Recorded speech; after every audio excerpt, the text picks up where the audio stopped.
के द्वारा कैसे व्यक्ति अपने जीवन के चरम लक्ष्य को प्राप्त होता है।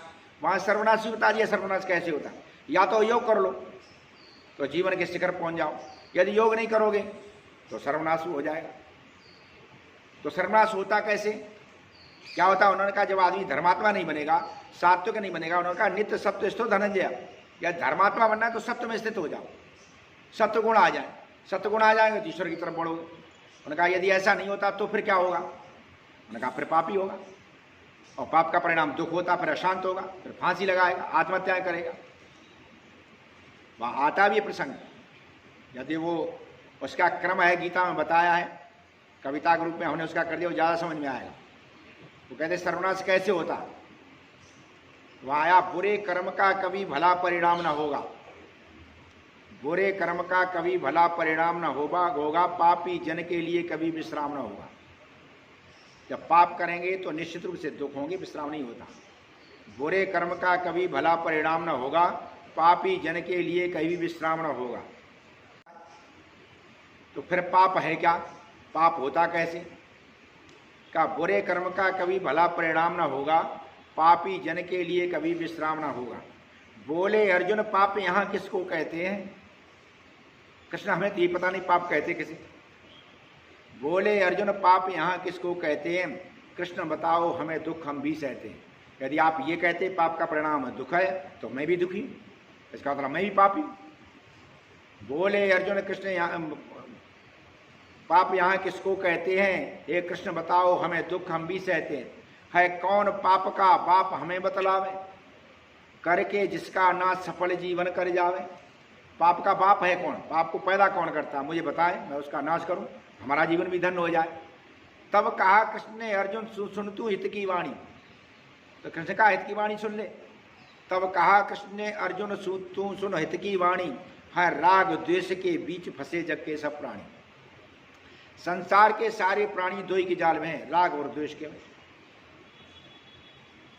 आज वर्तमान कृष्ण का जीवन जो जीवन प्रस्तुत किया जाता है उसमें राग ही राग है। राग द्वेष के बीच फंसे जग के सब प्राणी। ये राग द्वेषी सुनो पाप के उत्पादक हैं, यही पाप पैदा करते हैं। ये राग द्वेषी सुनो पाप के उत्पादक हैं, काम क्रोध के रूप यही सुख के बाधक है। यानी राग द्वेष कह दो या काम क्रोध कह दो, यही सुख के बाधक होते, यही सुख की जड़ें काट देते। तो फिर आदमी कहते पापी होता कैसे? उन्होंने कहा कि सत्वगुण में स्थित हो जाओ, वही चिंतन करो, और नहीं चिंतन करोगे तो फिर तुम जहाँ संसार का चिंतन करोगे वो करोगे। तो उन्होंने तरीका बताया। उन्होंने कहा कि जब व्यक्ति धीरे धीरे चिंतन करता है, विषयों का रस राग व्यक्ति के मन में आता। किसी चीज की प्राप्ति की इच्छा हुई, हमें ये चीज मिले, ये चीज है, तो हमारे मन में उसका रस आ जाता। विषयों का रस राग व्यक्ति के मन में आता, धीरे धीरे चित्त उसी रंग में रंग जाता। धीरे धीरे चित्त में वही चीज आ जाती। विषयों का रस राग व्यक्ति के मन में आता, धीरे धीरे चित्त उसी रंग में रंग जाता। इच्छा होती तीव्र भोग के रस की मन में, फिर उसे तीव्र इच्छा हो जाती कि हमें ये चीज मिले। इच्छा होती तीव्र भोग के रस की मन में, पैदा करती वही क्रोध मानव के तन में। वो चीज नहीं मिलती तो क्या पैदा होता है? क्रोध।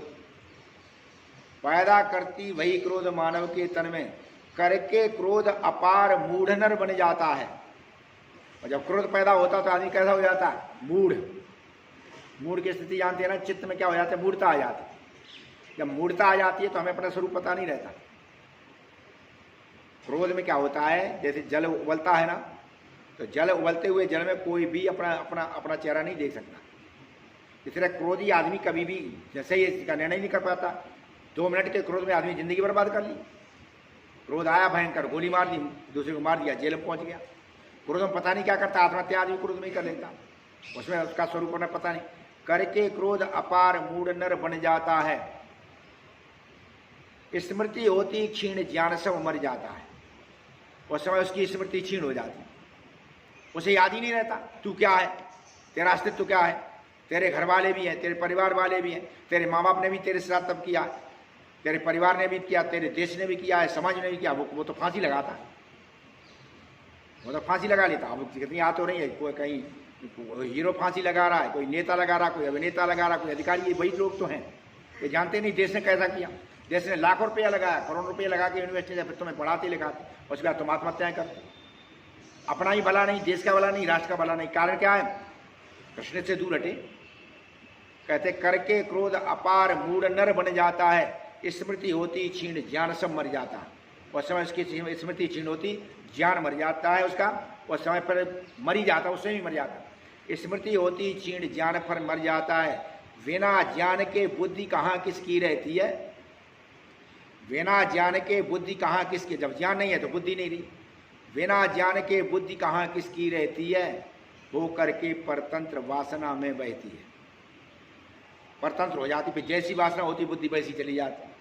फिर सारा सद्ज्ञान राग नद में गलता है। संसार के झूठे मोह में तो सारा सद्ज्ञान गल जाता, रहता ही नहीं। वो इतना मोही हो जाता। हमने देखे पुत्रों के मोह में मर गया आदमी, धृतराष्ट्र जैसा है। कोई जो है ना, किसी के मोह में कोई। अब आजकल जो लड़के लड़की फांसी लगा रही वही तो कर रहे हैं। कहते फिर सारा सद्ज्ञान राग नद में गलता है और सर्वनाश का द्वार बिना खोले खुलता है। ये सर्वनाश का द्वार बिना खोले खुल जाता। तो ये पद्धति जो गीता में उन्होंने कृष्ण बताई, जो ये उनका असली जीवन है, और इस असली जीवन को समाज में स्थापित किया जाए या समाज में जाकर के बताया जाए, समाज में बच्चों के सामने रखा जाए, तो निश्चित रूप से आज जो भयावह स्थितियाँ हैं वो नहीं होंगी। उनके जीवन का प्रत्येक क्षेत्र ऐसा ही है। कृष्ण कितना ही व्यस्त हों, व्यथित वो हों, लेकिन कभी भी अपने जनों को नहीं भुलाते। कभी महाभारत युद्ध के बाद में युधिष्ठिर ने कहा यहाँ रह लो कुछ दिनों तक, यहाँ उनकी मातृभक्ति देखिए, पितृभक्ति देखिए, आप कुछ दिन रह लो, अब तो राज्य प्राप्त हो गया। उन्होंने कहा नहीं, जितनी जल्दी होगा मैं द्वारका जाना चाहता हूँ। ने कहा क्यों, इतनी जल्दी क्या है? कहे नहीं, हमारा राष्ट्रीय दायित्व तो पूरा हुआ, अब हमें अपने माता पिता के जाकर के दर्शन करने हैं। उनके दर्शन के बगैर मैं व्याकुल हो रहा हूँ, अब मुझे वहाँ जाना। राष्ट्रीय कर्तव्य आया तो माता पिता से भले ही अलग पड़े, राष्ट्रीय दायित्व तो पूरा हुआ तो माता पिता की शरण में जाकर वो जाकर पहुँच गए और व्याकुलता से पहुँचे जाकर। ये उनका जीवन क्या है? ये बताता है कहीं से भी कृष्ण कृतज्ञ नहीं है, कहीं से भी। मित्रता की है तो दुनिया में प्रसिद्ध हो गया, कृष्ण सुदामा में मित्रता प्रसिद्ध है, सब कुछ मित्र के लिए लुटा दिया। जीवन का कोई कहीं भी क्षेत्र ले लिया जाए, हर क्षेत्र में श्री कृष्ण का आदर्श है।